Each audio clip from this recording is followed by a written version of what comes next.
Hey everybody, welcome to Love and Relo, the voice of the relocation industry. I am your host, Ben Cross, and I am so blessed and honored to be here on a Wednesday. Say Wednesday, can I get a head nod? Yes, it is. Okay, Wednesday for Brexit week. It's been a crazy week and we're only halfway there. We've got Beverly King from Graebel. Hey Beverly, how are you doing? B? What up, B? I'm good. I am good, thank you. I'm really pleased to be here. Thank you for the opportunity. I'm looking forward to a great conversation. I am excited to be here. I was actually talking to your boss earlier today. You were. He wanted a full report. Yes. So I was talking to Bill earlier, and he was on the slopes, and he's like, you know what? B's gonna nail it. No pressure. Okay, B. Okay. All right. Fine. I'm sure he's watching. Nobody from Graebel's watching right now. Nobody from Graebel's watching. Hey, Simon, what's going on? What up, B and Lizzie? Hey, Simon. Thank you. Simon's always good for signing somebody up to do stuff like this from Graebel. So I know. I appreciate you, Simon. Thanks, Simon. One day we'll get Simon back. And then we've got Lizzie Bodington. Lizzie, how are you doing? Hi, good, thank you. Even though it's the middle of the night in the UK, we're doing well, thank you. The middle of the night. Are you an early bird? If this is the middle of the night, the middle of the night. Got to go to bed early, try and get that beauty sleep. But no, I'm all good, thank you. Looking forward to the discussion today. Lizzie is the global mobility lead at Capco, and it's wonderful to have you, Lizzie. Lizzie, really quick, let's just kind of set the table here. We're going to be talking about Brexit. If you're watching right now, hit that like button, throw a comment in there. I want to give you guys a shout out. So let me know who you are, where you are, what you're up to. If you're having a little toddy, let me know. We're going to give you a shout out. I think B might be having a toddy. I don't know. We'll see. I have a cocktail. Hey. I've got a tea. Tea, and I've got a cold coffee. It's not cold by design. It's just cold. In a Christmas mug. Yeah, it's the middle of the night, and you know what? I'm still got Christmas decorations up. Okay, so you're okay. You're okay until the end of today, Ben. Is today the end? Is today the last day that I'm allowed to? Yeah. Mm-hmm. Well, 12th night. I've got reasons for this. I had a home inspection today, and there's Christmas decorations in the photos, so there's going to be Christmas decorations present, and it's been a day. Okay, but anyway, back to you guys. Lizzie, tell us a little bit about your role and what you do. Sure. So I've been at Capco for almost 4 years. I'm the global mobility lead there. So when I first joined the company, there was global mobility, but there wasn't such a remit around it. So I've been able to have the opportunity to sort of build it up from scratch, which has been quite an interesting learning curve, tiring. That's why I need to go to bed really early, Ben. But nonetheless, really interesting. I've learned so much in that time. And as we know, things are always ever changing. So just when you think that you can kick back, relax, there's something else coming up. So it definitely keeps me on my toes. And the number of plates I've got to spin are, hundreds, but it's enjoyable and I like it. Okay, we didn't really talk about this, but I gotta ask. Okay, so you're expanding and improving the global mobility function. What does that look like? Because there's a lot of people out there that do global mobility for companies, and they may be in a situation where the program is maybe in its infancy, maybe it doesn't even exist formally, maybe they see a lot of change that needs to happen. What has that been like, that experience? Yeah, so it's quite difficult because I think sometimes in the companies it's a case of you don't know what you don't know. So it's all very well for us to sit here and say, oh, you've got to do X, Y, and Z, or should I say X, Y, and Z? But say whatever you want. Yes, but thanks for that. It's all right. No, it's one of those situations where trying to get your arms around it as much as possible and understand what you actually have. And I think that relates to everything. So not just global mobility, but say Brexit and everything. It's knowing what your situation is right in your own home to then understand what you need to do and what your problem is. So one of the things I've tried to do is put some policies in place to at least try and get my arms around it to some extent. And then you can start to label what everything is and where your problems actually lie. And it's sort of building those foundations and then building up from there. So it is a slow process. It's a steady process, but it's one that you can look back and realize out of nowhere, oh, wow, we've actually come that far in such a short space of time. So it is definitely something of of interest. But as I said, if you don't know what you don't know, it's quite hard to understand there's a problem until you get, a tax authority or something come knocking on your door, and then you've got a problem. That's a really tough way to learn, though. There's got to be better ways, right, to learn before the tax authority shows up. Enter Beverly. Hey, Beverly, how's it going? So tell everybody a little bit about what you do at Graebel and what your scope is. Good. I'm not sure how you connected me with tax authorities, but that sounds a bit helping scary. people know what they don't know. That was what I meant to be the segue. Okay, got it. So my role at Graebel is, as you said, the title formally is Director for Client Development and Consulting in EMEA. I'm based in London, but I have a remit across Europe, Middle East and Africa, or the region. Basically working with new clients, new relocation clients, doing projects with them, both from a relocation services point of view, but also from our consulting services point of view as well. So that might be building strategy, it might be creating stakeholder engagement, helping companies to understand what their return on mobility might be. We've done projects on Brexit and communications around Brexit, policy reviews, all name of types of work. One thing that's very popular right now, particularly in the wake of COVID and Brexit, and companies changing and reorganizing, is transformation. So transformation takes on so many different guises, very different company by company. Could be due to a merger and acquisition. It could be, they want to review the talent agenda. It could be that they only had one type of policy, but they want to expand the types of policy from long-term assignments, say, to short-term, commuter, permanent transfers. So how do they go about doing that? Others want to embark on a data journey. So lots of different ways that companies want to transform their mobility agenda, and we help them to do that. You mentioned mergers and acquisitions, and obviously, that's a huge trigger. Brexit, I'm sure, might trigger some activity as well in that area. What are some of the other triggers in your experience that triggers a company to kind of review their mobility policies and programs? Right now we see a lot of requests coming in because of COVID. Honestly speaking, I think depending on the business that you're working in, some businesses have been hit very hard, but they still need to have mobility of some kind. But that gives them pressures within the mobility function to look at how they approach mobility from a policy and a process point of view, where they can shave off costs. And there are companies that we talk to who are really, really, struggling right now and really need some help in this area. We can look at anything and everything, but what things make small instant differences and what things are going to be longer, long-term pipeline changes. So various different ways they can do that, and a lot of that comes down to policy, but there's also process, there's data, there's internal team efficiencies as well. Awesome. Let's see here. Before we get into the Brexit talk, which we will do, I promise, we're going to kind of go through and give people some shout outs here for checking in. So if you haven't done so yet, please do check in, hit that like button, throw in a comment. I'd love to hear your questions. Yours are often better than mine. Shout out to Simon checking in. Val, what's up, Val in Texas? Tim Quirk, hello. Can't wait for the show. All is great. And hashtag WNY. Tim, when are we selling t-shirts? When are we selling WNY t-shirts over here, Tim? Let's get those things printed up, huh? Alan King, hey, B, Lizzie, and Ben tuning in from Germany.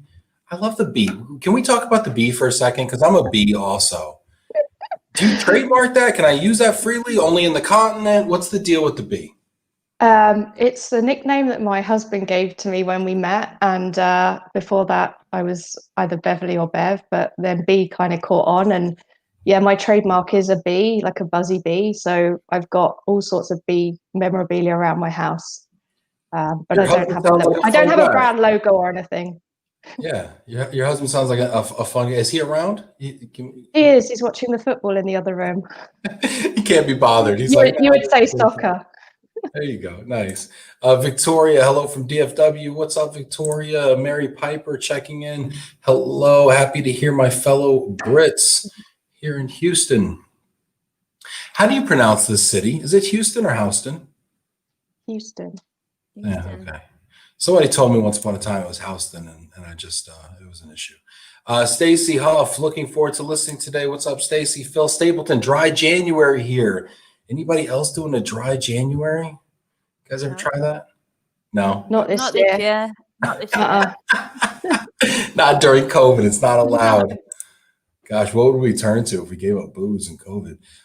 Jamie, hi, Ben, Lizzie, and B. Cheers from Chile, Mississippi. What's up, Jamie? Hello from Atlanta. All right. Mena from Dubai. What's up, Mena? Checking in from Dubai. Zach, happy Wednesday from Amelia Island. Always rubbing it in, Zach. Thanks for coming on to help educate us, Lizzie and Beverly. B, your husband gave you this nickname. I feel a little funny. It's fine. Beverly's fine. Beverly's fine. B is fine. I just don't really like Bev. Okay. Can I call you early? Okay, sorry. No. These are jokes. These are jokes, guys. Come on, I know it's American. But no, so what's the cocktail you're sipping on, though? Because, I mean, we got Zach checking in from Amelia Island. Tell us a little bit about it. It is. It's a home-invented cocktail called Ice Isolation. So when we started lockdown last year, isolation. No, the ingredients are tequila, 1800, Chambord, if you know Chambord, lemonade, and lots of ice. Like a tequila raspberry lemonade kind of thing going on. Yeah. When we started the lockdown last spring, it seems such a long time ago now. We did lots of Zoom calls with family and friends and cocktail sessions, and we just thought it'd be quite fun. And we created this it's called 19 COVID Cocktails book. So other example cocktails are Quarantini, Captain Tom Moore, #100, and NHS. What is NHS? National Health Service? What is that, NHS? National Health Service, yeah. So what's in an NHS? Oh gosh, now I can't remember. It was I can't remember now the ingredients, but Give us one more recipe. Give us one more recipe, and if you're watching out there, dictate this. Put this down in the comments there, so everybody can benefit in posterity. But go ahead. What else is in the? I've got one handy. Let me just check it out because I can't remember. Who cares about Brexit? Brexit already happened. You know. Let's get down to cocktails and what we can do. The Quarantine is ice, but you serve it in a cocktail glass. It's ice. It's gin, Martini Rosso, Aperol, and then either tonic water, soda water, or lemonade. Shake it up in a cocktail shaker, pour it out, and then serve it with an olive and a lemon garnish. Wow. Not stirred. Wow. Okay. Nice. So can people buy this book somewhere? Is this something that they can? We've not quite finished it. We need to. We said that would be one of our New Year. All right, well, put one in for me. Put one in for me, okay? It's called Straight. The idea was when we did finish it, we were going to try and auction it for charity. So watch this space. Yeah, I love that. Let me know if I can help with that. Matthew Odike checking in from Denmark. Or is he in Denmark? Sorry, Ben. Normally I tune in, but the Republicans stole your time now. Well, rewatch. Is there breaking news? Is there news? Yes. What's the news? Have you not heard? No, I've been working all day. What about you? Trump demonstrators have locked down the Capitol. Are you serious right now? Oh my gosh. First Michigan, now the national capital. Oh my gosh. So like they're saying like, you know, the vote was stolen, so we're gonna steal it back kind of thing. Oh, this is gonna be fun. All right, good time. So you thought your politics were strange, right? Welcome to America. Jason Rollins, hello ladies and Ben. Looking forward to some great content. Well, Jason, stay tuned. It's coming, I promise. Darren, hello from Seattle. Darren, I owe you a phone call, buddy. Let's connect. Send me your cell number. Simon Johns, hi, Ben, Beverly, and Lizzie from the UK. What's up, Simon? Janet, hey, ladies and Ben, looking forward to today's show. I'm doing a dry 20. Now, Janet, you told me you're doing like a vegan thing or a veg thing, but you didn't tell me you were quitting the booze for 20 days too. It's just too complicated. Richard Thurston, hi from Oxford. Richard's automatically smarter. Vinny, cheers everyone. What's up, Vinny? Erica, hello from Costa Rica. Joe Jackson, love it, not this year. Hi from Connecticut, loving the mixology discussion, right? Let's talk about what people really care about. Nicola, yum. Janet B's household sounds like my kind of household for real, right? Vinny, it is real. This is crazy. Why can't people just get along? Yeah, give me the play-by-play, Vinny, just because I'm curious. Michael Quigley, hello, everyone from Ace in Silicon Valley. What's up, Mike? And Cecile, hi, everyone. A happy new year from NY. So as promised, thank you, Cecile. Thanks for everybody tuning in. People are doing dry. People keep talking about I'm doing dry January. I'm using dry vermouth. I love it. Okay, so put your questions in the comments and we will ask those. But I'm going to ask kind of a broad kind of starter question because we want to talk about the impact of Brexit to global mobility. So I'm going to ask you, Lizzie, kind of how has Brexit impacted global mobility from your standpoint? Well, how hasn't it? That's probably the question you should ask me. I mean, it's been an absolute crazy time, right? You've got your agenda, you know what you're going to be doing, and then Brexit has just pretty much sidelined us. Now, we think it's just been in the last year, but it's actually, I think, something like 4 years ago when we first decided this is what we were going to do. And it has completely impacted everything. We didn't think it was going to be a big deal, and then it's become a big deal. We didn't know what was happening. We've got all these different potential options of what's going to happen. And it's so hard to keep a tabs on things. Things have moved so quickly right towards the end. We've left everything, it feels like, to the last minute. No one knows whether they're coming or going. And it's very, very hard when you've got people in your company, senior people, saying to you, what are we doing about Brexit? And you just say, well, I can sit down and talk to you about Brexit, but there's so many things we need to consider here. And not even just, bringing people into the UK, but also putting people outside of the UK. It affects things such as social security, elements that you wouldn't normally consider. It touches. Not to mention the media like to get hold of it and add a little extra spin to make things sound extra juicy. Hey, that's why we're here, right? Combined, it's been an absolute, complete and utter roller coaster, I would say. So you said something, or you said a lot of things there, and I want to unpack all of them because they all. Sorry. No, it's good. It's good. We got to attack them one at a time. Listen, we're trying to organize these thoughts, right? So the first thing you said, which I thought was really interesting, was at first we didn't think it was going to be that big of a deal. Yeah. Why? And then what changed your mind? Well, I think, I speak for myself, right? I don't speak for everyone, but certainly for me, it was a case of, you make this decision, and at the time we didn't realize how close it would be, the vote. And the vote was so close that then itself, initially going from not thinking it would be such a huge deal to suddenly seeing the country almost split, almost 50-50. And in London, it was very different to the rest of the country. But it was just so hard to then understand where we would go from there. Like, we couldn't, probably a bit like yourselves in the US with things that have happened, you don't see how there's going to be a way forward, how we can even get to a solution. So it went from being, oh, okay, this is something, to, wow, this is a big deal. And I think a lot of people at the time, perhaps, I saw people had written that they'd voted one way, and then actually now they've got more information, they perhaps would have voted a different way. And so it became something that, as I mentioned, the media produced a lot of information on it as well, something that became really like a big beast in itself. And it's just snowballed and snowballed, I think. And then COVID has arrived, and that's an even bigger snowball, and that's kind of got sidelined. But we got to a point in the UK very quickly where we're fed up of saying the word Brexit on repeat. You turn on the TV, it says Brexit. You go to work, it says Brexit. So, but and then you mentioned something else too. And I know, like, you're speaking for yourself, but you're also kind of expressing the sentiment.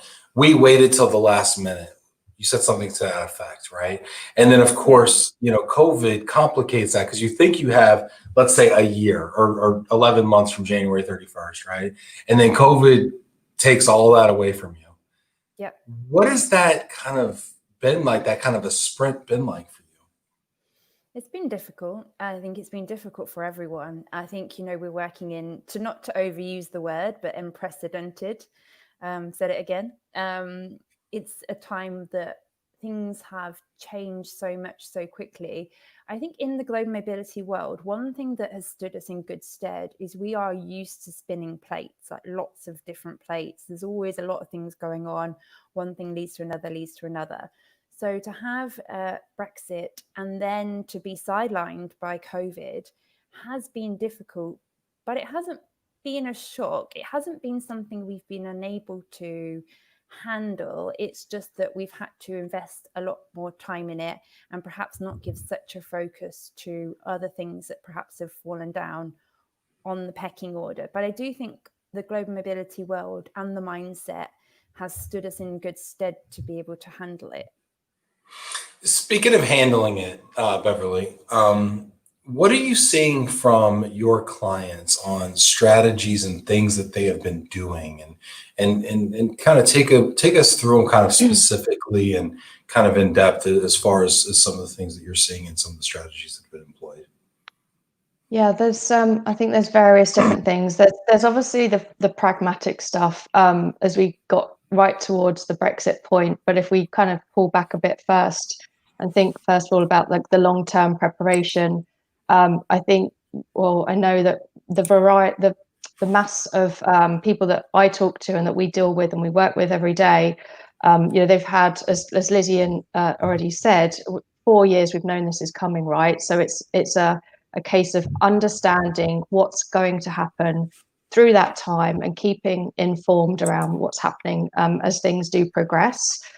So keeping an eye on news, media, and often mobility has been one of the key, I would say, stakeholders in internal organizations to help educate others in the organization around what Brexit means, because it has so many implications that are relevant directly to global mobility as a function and to the expertise of global mobility teams and their leaders.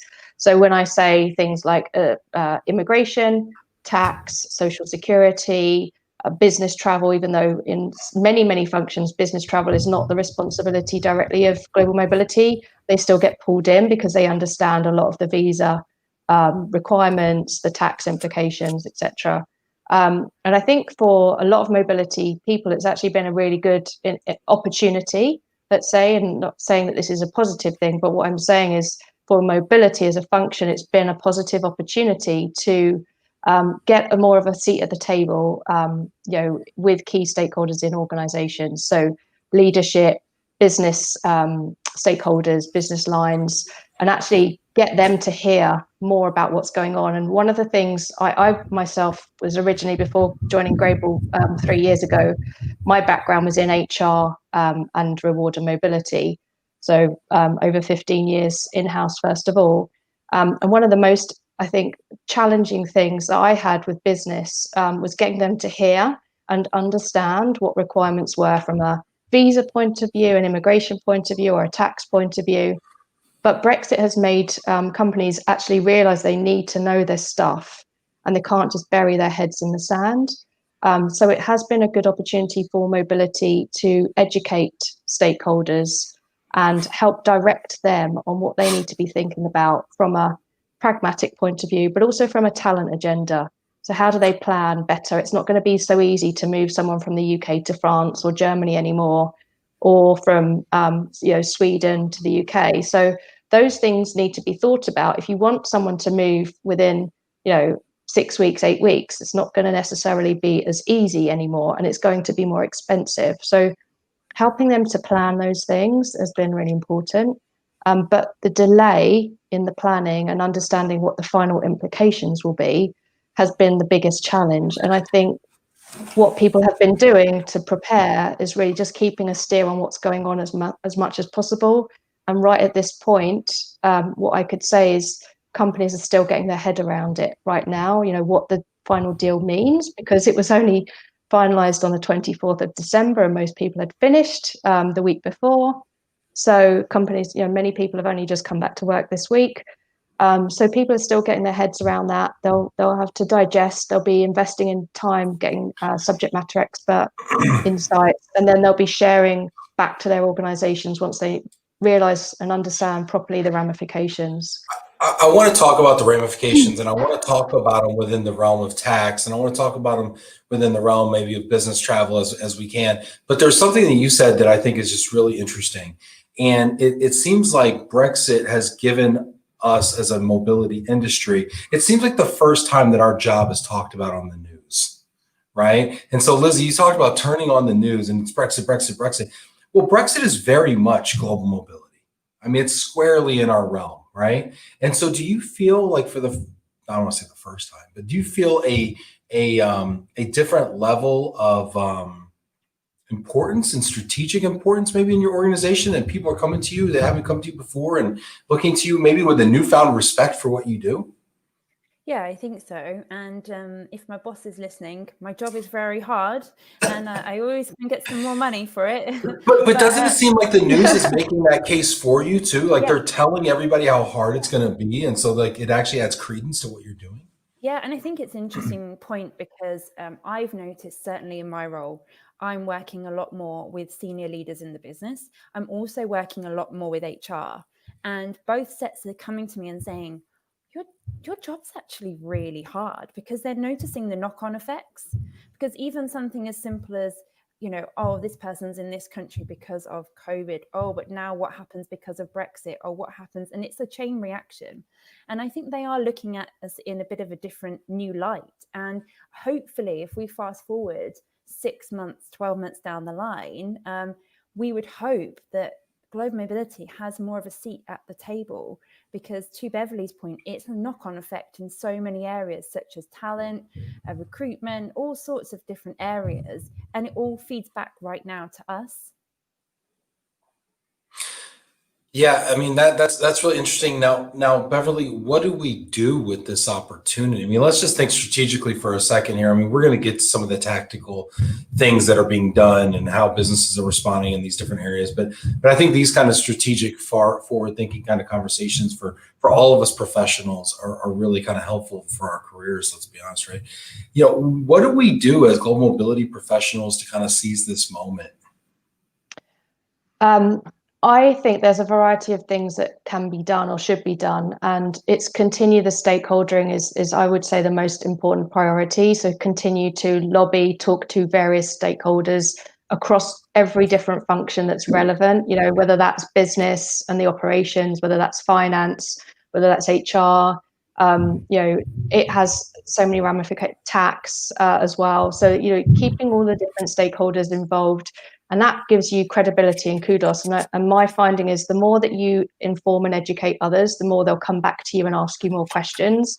And then you become really, really, really relied upon and recognized for what you can do. And as Lizzie said, just knowing what Lizzie was saying earlier, I've worked across different HR functions. Mobility definitely is the most complicated HR function I've experienced in my career. Even more so than tax or some of the other areas. Yes, absolutely. I mean, Lizzie's a tax expert. She'll comment on that more, but I would say so. Oh, Beverly, you used the word expert. Just checking that you said that right. I wouldn't say I'm an expert, just like you in the HMRC piece earlier. But no, I think tax is very different to global mobility, because when I worked in-house in tax, I was looking after people's tax returns. So I was doing more of the detail. And actually, that's what led me to do global mobility in the first place, because I wasn't so interested in the numbers, but more about the people. And I think the flip side is working in-house in mobility, you've got the people, and it is very emotive at the moment. It's such an emotive topic. Brexit, so is COVID. Everyone's got their reasons. HR have got their duty of care to look after people. And it's that fine balancing act. And I think what's also difficult to understand is every single case you see is slightly different. And just as it is back in the tax days, where people say you've got 5 people in one country going to another, they think they should be treated the same. And as you delve into it, you notice they're all got different situations, and that's why their tax liabilities are different. It's the same right here and now. And so I think that's one thing employers find quite difficult. I certainly do. You can't just put a blanket view on everything and say, okay, this is how we're going to treat people, because there's always someone who will not fit the mold. And I mentioned earlier on about policies and trying to get your arms around global mobility with policies. One thing that's quite difficult with COVID and Brexit is some employers I've noticed have policies on that and others don't. And it very What do you much depends. mean, Lizzie, specifically? What are you talking Yeah, about? so just to give a bit more info on that. So I'd say some employers, they find it quite helpful to have a policy on Brexit, laying out the terms. And the same with COVID, we will not support you if you go and try and work in a different country, to try and minimize their risk and the amount of time spent. But it depends on the culture of your firm as to whether that's actually going to work for you or not. Because sometimes if you've built your culture on a different point of view, such as, putting the employee first, you would try and help you in as much as possible. We're a firm that really cares. It's very different and difficult to then turn around and say, well, actually, we can't allow that, because you then start really looking into the people matters. And so it can be quite a difficult thing to put a policy around both COVID and Brexit, I would say. I don't know, Beverly, if you've had that same experience with your clients. Not really. I think, as you say, I think it's every client is different, but it's just understanding what fits for the culture and their appetite. One, their appetite for cost. One is the duty of care. How paternalistic does a company want to be or need to be? Another is demands on talent, and what is the competition like? Are they trying to differentiate for talent? And the other thing I think that we do find is some companies want to throw cash at everything, and others don't throw cash, but they will throw benefits at things. So, they can approach things in different ways. So it's just understanding how an organization, from a reward perspective, wants to reward their people. And that also kind of comes through into the mobility policy. This is a great discussion. I love this discussion. We got some great comments coming in here. Please keep those comments coming. Hit that like button if you haven't already. I'd love to hear your questions and comments for Lizzie and Beverly. We've got some great ones, as well as some updates on some crazy stuff going on. Quigs is just making sure Janet knows she's taken care of. Jack Jampel checking in from Philly. What up, Jack? Good to see you. Vinny is keeping us abreast of the situation, so nobody has to tune out. They can just keep abreast of the situation here on Love and Relo. Apparently, protesters have stormed the United States Capitol, stopping the electoral vote count. The House and the Senate have been evacuated. Okie dokie. That is great. Philly checking in. What up? Nicola at Beverly, so true. We were pulled in for Brexit and for COVID. Our input is always asked once someone crosses the border. No international planning without global mobility. I'm going to ask you here, Lizzie. It seems like, Brexit is one thing, right? COVID is one thing. They both seem to fall in your lap and HR. Maybe not specifically your lap, but the HR function of a business. To have them both hit on the same year seems like either the best year from a job security standpoint or the worst possible year from a work-life balance standpoint you could possibly hope for. What are your thoughts? Yeah. Which is it? Is it the best year or the worst year for it to be in your chair? Can I answer both? I'll tell you why. So my view is worst year because obviously horrible times with COVID. We couldn't ever anticipate COVID. On the flip side, we could anticipate Brexit, but we weren't to know quite how late in the day we would come to hear about some of these decisions. As Beverly mentioned, Christmas Eve was when some decisions were made. So I think from that perspective, a bit of doom and gloom. I think on the positive side, we can show, as we mentioned earlier, how important global mobility is to have that seat at the table, and how it's definitely raised our profile within organizations. And also, I think it's given us the confidence that we are very resilient. So we're resilient as human beings, and we've certainly seen this with the way people have handled this crisis and how we've all flipped from being in the office every day and to working from home. And we've still been able to have those key core values that we have in our day-to-day, in our work. And we've just been able to flip them to working from home. Like, I still see these acts of kindness. I still see people working in teams and groups. None of that has disappeared. And so, yes, it has been a hard, difficult year, but in some ways, we've proved to ourselves that human beings, we do need that face-to-face contact, but we can find workarounds, and we are resilient, and we will bounce back from this better than before. B, I'm going to ask you the same question. Best year or worst year in global mobility? I would probably agree with Lizzie in that it was in some ways the worst, but also the best. So, worst in that two cities, right? The best of times, the worst of times. Worst in terms of juggling, and not necessarily. I think at the beginning it's always like, oh, how are you going to be impacted from your job? But my job has never been busier, to be honest. So I haven't had to worry about that for very long. But the worst point has been juggling everything. So the personal side, the professional side, homeschooling my kids, it's just been crazy, and we're back to it again this week. So that has been a real strain, and then working crazy hours to try and adapt and manage all of that stuff, and then lots of different projects coming in, which on one hand has been difficult, because it's a lot of time and effort and work involved, but on the plus side has been really great, specifically in terms of the opportunities that we've had as an organization to develop, to grow, to show our capabilities. So I think from my perspective, probably more on the positive, and the negatives somewhat more of a short-term thing that we know is actually in the long-term good. Well, yeah, and there's a lot of pain. I mean, let's be honest, right? There's a lot of pain, but that pain is the feeling of growing and leveling up in some ways. I mean, we're being stretched in ways that we've never been stretched before. I mean, with workloads we've never seen, and crises we've never seen, and just being stretched. And then when you've achieved something and you think, oh, I can't do this, or this is going to be a challenge, it's actually really good. So one great example of this is, I said earlier, I spend a lot of time, in Europe. I travel a lot to France, Germany, Switzerland, very frequently. Haven't been able to do that. My last trip was in February last year, and that I thought, I'm not going to be able to have any meetings with clients.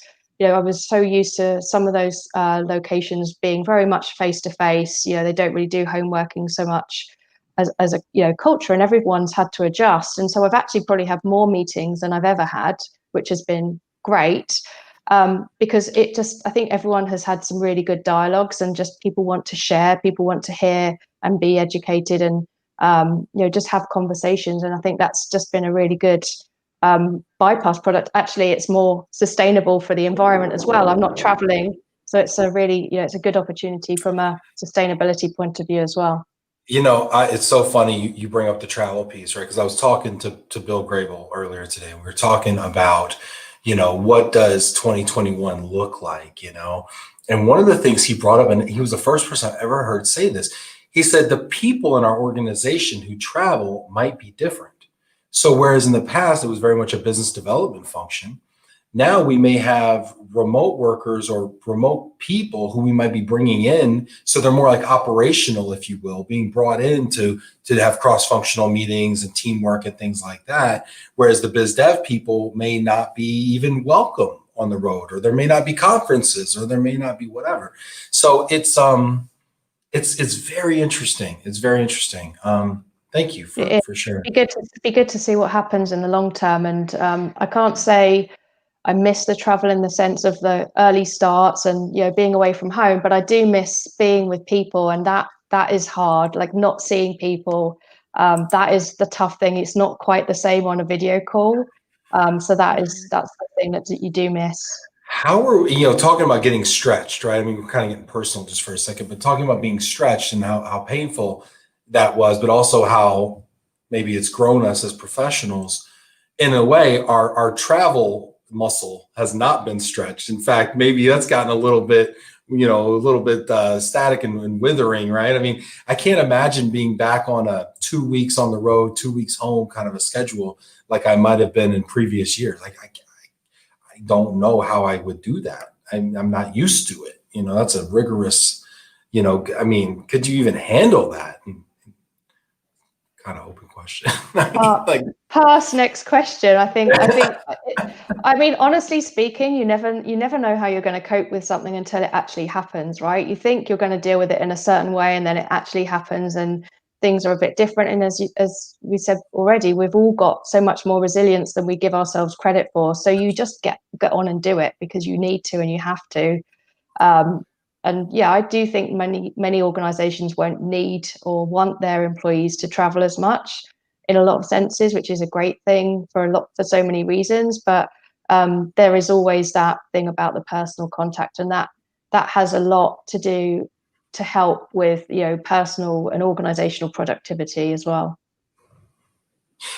We've got a comment here from Jack Jampel, huge friend of the show. Love you, Jack. I say all that to say, Jack says, you have to want to be at the table. He's talking about a seat at the table, right? I promise Jack's a great person. You have to want to be at the table. Not everyone does, or they wouldn't have needed to have waited for a Brexit excuse. We have always had country visas and tax issues and compliance issues. The table is there and has always been there, and you shouldn't have to wait to be invited. Just go for it. I saw that comment earlier, and my thought on that is I kind of agree, but not everybody is the same, and some people just aren't very good at shouting. And you know, sometimes the quiet people actually have really great ideas, but they just don't get the opportunity to be heard. And you know, for those quieter people who aren't necessarily you know, as extroverted and as confident going to senior stakeholders, this has given them the opportunity to get those things, you know, to get themselves at the table. I don't know if Lizzie thinks differently. I was just going to say, I would respond to Jack to say, please, and pull no punches, please. You can take it. You can take it. Thanks for your comment. I personally would say that one thing that's quite difficult sometimes, and I totally, same as Beverly, I totally appreciate your comment, and it should be as easy as that. Sometimes business leaders don't always want to hear any bad news from you, right? So one thing I discovered when I worked in tax, this is not the reason for going internally, but part of the reason is if you'd meet someone that you hadn't met before and you said, I work in tax, they'd take a step back. Like, oh, okay. And then they just assume that you've got bad news, or, oh, you must know about me. The number of times someone would say to me, oh, you must know about my situation. You must know about me. I don't. But the fact is, what I'm trying to say is, you know, it's kind of associated with bad news. You know, people at work will think, okay, global mobility, oh, that's just going to be extra work to do and stuff. So it is quite difficult to try and, you know, some of the things I've been trying to do is try and change how we are portrayed to have it in a positive light. Like, you need to work with us so we can be proactive, and then together we can help save not the world, but you know what I'm trying to say, rather than, okay, sorry, I'm just bringing you bad news. And I think it's sometimes it's how you sell it as well.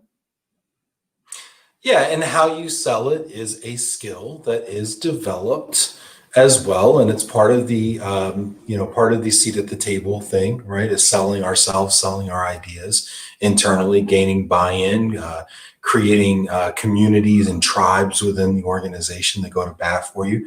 I mean, all those things are learned, frankly, learned skills. You know, and Jack, the other thing I would say with love is this is a comment that white guys seem to make a lot more, because frankly, we have the privilege of being male and white. And I think it ignores some of the racial, gender, you know, et cetera, norms and disadvantages too. I mean, it's easier, I think, Jack, for us white guys to say, hey, the table's there, go sit down, you know? I think if we remember back to elementary school, how hard it was to go sit at other tables, you know, and kind of put ourselves back in that, put our little high tops on back in the day, right? I think we remember how hard that is to sit down at a table where maybe you haven't been invited. I love you, Jack. Thanks for commenting, man. I appreciate it. I want to go ahead and I want to do a little segment. We're going to try something here, okay? We've been flirting with segmentizing the show, okay? So we're going to do a little segment, all right? Stacy, you back there, Stacy? I'm going to need you here, okay? All right, okay, you're in the van out there? Okay, I need you. All right, Stacy. Jack, hold on. Time out. Jack says, I don't agree with you, Ben. Ooh, please don't agree with me. I love it when you don't agree with me, Jack. Do you want to do this here or do you want to do this somewhere else, Jack? Feel free to comment. I'll give you 5 seconds. Otherwise, we will roll into the facts and myths if I don't get Jack to bite. And then we're on a delay. All right, let's roll with facts and myths. So this is a segment where we are going to show a fact or myth that our guests have provided. We are here to dispel commonly held facts and myths. Go ahead and put one up, Stacy, and let's see. All right, fact or myth: co-sourcing or outsourcing is expensive. What do you think? Co-sourcing or outsourcing is expensive. Feel free to leave it in the comments. Hit that like button as well. Actually, let's do something like this. Let's do a vote thing. Hit the applause if you think it is a fact. Hit the light bulb if you think it is a myth. All right, I'll let you guys do that over there. And then Beverly, what do you think? Co-sourcing or outsourcing is expensive, fact or myth? I have to say, I'm not biased. I think it's a myth. It's a myth. Is that a myth? I think you're not biased as a myth. But okay, so this is a myth. Okay, tell us why. No. Okay, so I've come from the HR side, right? And I've come from both an in-house function of mobility and an outsourced function of mobility. And I can tell you the amount of time within the in-house function that we wasted procrastinating, trying to find out answers to things because we were not subject matter experts in our field. Whereas an outsourced expert can do it so much faster, more efficiently, and often on an automated process. So outsourcing is not expensive. It's a myth. Wow. Interesting. Do you agree with that, Lizzie? I do agree as well, for the same reasons. I think often it's quite easy to be down in all the weeds, right? But actually you can't see the wood for the trees. And as Beverly said, you find yourself trying to be a subject matter expert in everything. Now we're not. I see my role as being like a doctor, and I'm triaging. And then ultimately I'm going out to the, outsourcing it to the specific people. And that's how it should be. It's when you start as a doctor, you wouldn't try and start operating on someone, would you, if you didn't have that skill set or you thought you could have a go? It's dangerous, and it's not how we should be. So I agree. The other thing to add, I'm just thinking of you having a go at someone's tax returns as a general mobility person, right? Just have a go. Just to cover it, I've not done that. That's the best way to learn. Go ahead, Beverly. The other thing to add, Ben, was just to say that often what happens within the internal in-house functions is you are often doing work that is quite administrative heavy, which is often below your pay grade. So you might be paid at a senior manager level, but you're actually doing something that's an analyst level. So you're paying way over the odds actually in terms of like how you're managing those expertise. Obviously, if you've got a great big function, fine. You might have people at different allocated grades doing the different kinds of work. If you've got a team of 40 or so, but if you're only like a few people, often you'll find there's discrepancies there. So I got to say, Beverly, I've always thought that this was a fact, and you might have actually changed. You might have actually changed my mind on this. But I'm going to ask you, what is that great big function size? What is the tipping point, or the what number of relocations does it start to make sense to do it in-house with your own experts? My personal view is, again, it can really depend and vary by company, but I would say probably around 50 is a good number, 50, 100 moves a year. And again, it really depends on the complexity of the moves, the types of moves, where they're going. If everyone's going from one country to another country, then it is easy in some senses. But if everyone's moving to different locations and coming from different locations and on different policies, there's so much more complexity involved from an immigration point of view, a tax point of view, social security. you name it. And that's without talking about the local nuances around registrations and, destination services and finding homes and moving your goods, so on and so on. So, I think there's so much to embrace where you've got a slightly, I could say, not small function, but like I would say medium-sized function. We'll have to debate at another time the cost benefit of outsourcing large programs, because I know your firm and others that actually, my phone's ringing. This is very inopportune. I know your firm and others that actually manage large programs, so I'm curious about the benefit on that as well. But I'll let you off the hook. Speaking of letting people off the hook, Jack says, sorry, trying to respond to writing just doesn't do the discussion justice. The disadvantages of the chat. Yes, Jack, it does not make sense to argue with someone who has a microphone when you do not. And by the way, I love Lizzie and Beverly's comments to my comment. Yeah, Jack is a great guy. Jack, will you be my mentor? Jack, can I get an answer to the mentorship question? Lizzie's trying to find the table, Jack. Can you be her? Can you? All right. Next factor myth. ROI cannot be tracked. I want to hear your comments on this, and I want you to hit the like button if you think that this is a fact, and I'd like you to hit the little light bulb or kind of face if you think this is a myth. So I'm going to give everybody a second to vote. We're trying something new, guys. I mean, just bear with me, okay? Just bear with me here. Zach says that was Jack calling me on the phone over there. Imagine you just dialed in. Yes, you're live here with Love and Relo. Oh, that'd be funny. All right, so vote, everybody. Throw a comment in there if you'd like. So, fact or myth, ROI cannot be tracked. Beverly. It can be tracked. The problem is that mobility. You have to say fact or myth. You have to say fact or myth. Fact. Sorry, myth. It can't be tracked. Wait, it's ROI myth. It cannot be tracked is a myth, so therefore it can be tracked. Yes, myth. Okay. Yes. So okay. Go ahead. Go ahead. You want my comments? So. Yes, I do. ROI means different things to different organizations. And so there is not one magic formula around how you track the efficiency or the effectiveness or the return on investment for mobility. What you need to do is to understand what the return on investment means for your organization and understand what the data is required to answer that. So, are you using mobility to answer to your projects, and have those projects been effective? Have they hit all the objectives that they were required? Are you using mobility to develop your leaders, and are the people that you send on assignment or relocate, are they in the pipeline, and do they become your effective leaders? So looking and understanding what mobility is about and what the objectives are, and then understanding the data that's required and bringing the two together is how you track ROI, but it's different for every organization.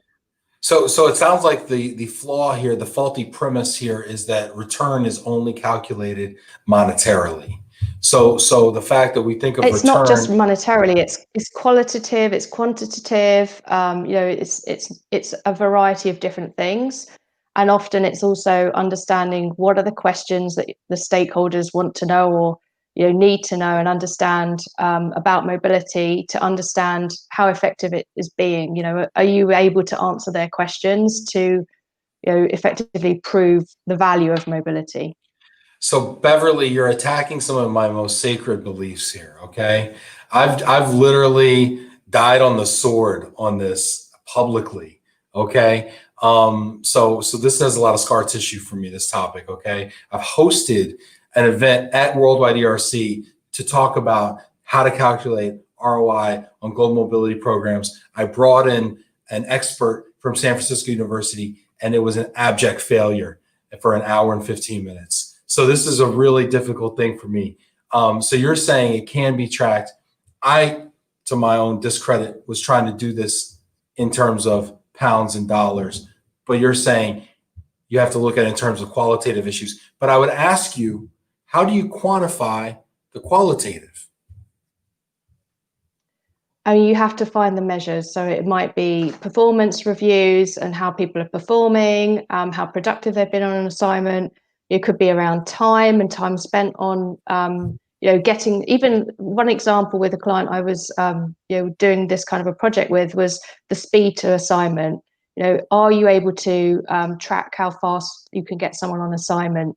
And then once you've got that, you can work on improving that. And often, again, depending on the organization, that's one of the things that's kind of a return on investment. They need to get people in a location very quickly. As a supplier, the thought that my RMC is going to start using speed to assignment as a metric is scary to me. Because as a mover, as a person from a household goods background, thinking like, oh, how fast can we get them there? It means like, hey, I'm going to call you and I need you to move them tomorrow. And I'm freaking out already. I'm a cold sweat. No, because a lot of the delay comes from internal holdups on approvals. It's not the process. So it's the Lizzie's process fault. itself. Yeah. Okay. No, yeah, but I knew it. It's approvals, it's exceptions, and then the other thing is immigration. So it's the immigration processes, which are going to be all the more difficult now, of course, with Brexit. But they're the kinds of things that companies need to and want to track to understand how efficient and as an organization, as a mobility function, they are. Let's see some comments here from the crowd here. Jamie says, agree that there has to be a tipping point when looking to move, keep us in-house. Okay, talking about the in-house function. Sandra, Clary, ROI can be tracked, but it first needs to be agreed upon definition about the goals, outcomes, and risks of not achieving those, as well as agreed upon definitions of each, and then ensure that you're gathering the data points that can reflect each.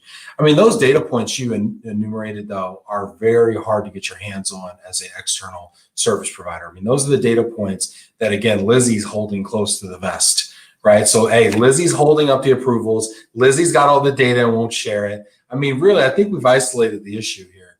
But I think it comes full circle, right, Ben? Because let's just say Lizzie's holding up everything and she's putting in roadblocks, but in return, Lizzie probably doesn't have all the technology to be able to generate some of these outcomes, and understand what she's looking at. Because I'm not going to talk about myself in the third person anymore, but let's just say it is quite difficult sometimes because, as we've seen, you're only as good as say the reporting tools you have. And back to what I said earlier, a lot of firms are just starting on their global mobility journey. And so it's something that return on investment is something that would be looked to, see their goals and outcomes further down the line. But at the start, I don't think that's going to be very easy. Yeah, that's a good point. Are you guys seeing integrations with HRIS systems and things like that helping to quantify and giving you the data and connecting the dots? I think certainly from my perspective, we've definitely seen in the last 5 years plus more and more companies getting technology, and technology being for everything now. And companies are moving away from the Excel lifestyle, which is great, and that VLOOKUP, etc. But it is something that back to the earlier question, actually, and the seat at the table. How do you get that sign off from senior leadership that you need the budget to be purchasing all this? Because it's like going into a sweet shop and thinking you want everything on the shelf, but actually you only have a very small amount in your pocket, and you have to be very careful with what you're choosing. And I think that's probably, in a nutshell, one of the things that in-house people struggle with nowadays. Is there's so much technology out there, and it's great, and it does all these whizzy things, and you can spend so much money, but how do you get someone to sign off that you have the money to spend on that? Well, and then you buy it, and it still has to be implemented and integrated and trained and all sorts of stuff. And these technology providers, Sandra, are out there selling stuff, but it takes a lot of integration and stuff. Love Sandra, love her company, but just saying. Jack says, did the assignment meet so he's talking about the ROI. Did the assignment meet the objectives, even if that person should resign afterwards? Some companies may see this as a success. Yeah, meet the objectives within a time frame, maybe.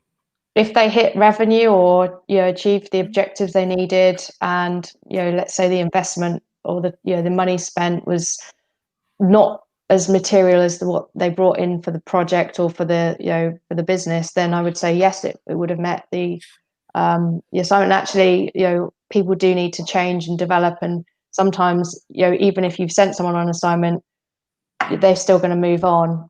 People do need development ongoing, and that's a sad fact of life. There will be some that will stay in a company. There are some that might move on. We have to be ready for that. I'm going to ask you, Lizzie, as a person who is in the HR function and might have this, is there anything close to being able to determine an employee's value to the company? I mean, we know what the employee's paid. We know what their total loaded compensation and benefits are. But do we have any clue how much they're worth? In sports, in baseball, for instance, a very, very American sport. I'm sorry. But like there's pitchers and players that have wins against replacements. So basically they try to say this person is worth X amount of points to the team. This person's responsible for X, 0.3 wins, or something like that, right? Who knows how accurate it is? But is there a way to say that Susie is worth 100,000 pounds to the organization, and Tom's worth 30,000 pounds, and have you seen anything like that before? I think it's difficult. I mean, for my organization, we are financial consultants, so we are placing our individuals in clients. So for us, we know the worth of our employees, right?